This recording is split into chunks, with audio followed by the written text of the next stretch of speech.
क्या है राविंदरजीत की प्रेशर पॉलिटिक्स का राज? हरियाणा सरकार में बेटी को दिलाना चाहते हैं मंत्री पद, अपनी प्रमोशन या सीएम की दावेदारी, 15 एमएलए के समर्थन का ठोक चुके हैं दावा। हरियाणा में जीत की हैट्रिक लगाने वाली बीजेपी के भीतर अहिरवाल बेल्ट में सबसे ज्यादा राजनीति गरमाई हुई है।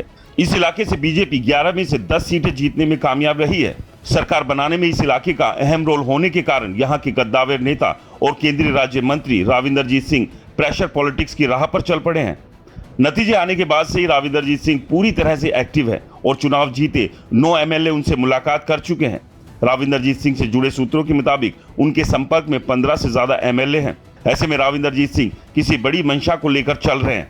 इसको लेकर खूब चर्चाएं भी हो रही है। राविंदरजीत सिंह इस बार अपने पसंद से अहिरवाल में 11 में से 9 सीटों पर उम्मीदवारों को चुनाव लड़ाया, जिसमें से सभी चुनाव जीत गए।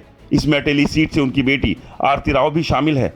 आरती राव का ये पहला ही चुनाव था, उन्हें कड़े मुकाबले में जीत मिली और राविंदरजीत सिंह बेटी आरती राव को नई सरकार में मंत्री बनाकर इलाके में अपनी पकड़ और मजबूत करने की कोशिश में है।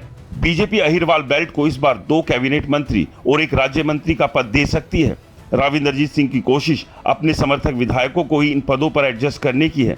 इसमें पटौदी से चुनाव जीती बिमला चौधरी के अलावा लक्ष्मण यादव, ओपी यादव को मंत्री बनाया जा सकता है। बिमला चौधरी किसी वजह से मंत्री नहीं बन पाई तो बावल से चुनाव जीते डॉक्टर किशन कुमार को विकल्प के रूप में मंत्री पद दिलवाया जा सकता है। अहिरवाल में मुख्यमंत्री पद की मांग भी लगातार उठ रही है। रेवाड़ी यादव सभा इसकी मांग पहले ही कर चुकी है। हालांकि भाजपा पहले ही नायब सिंह सैनी को सीएम चेहरा घोषित कर चुकी है, फिर भी राव भविष्य के लिए दावा मजबूत रखना चाहते हैं।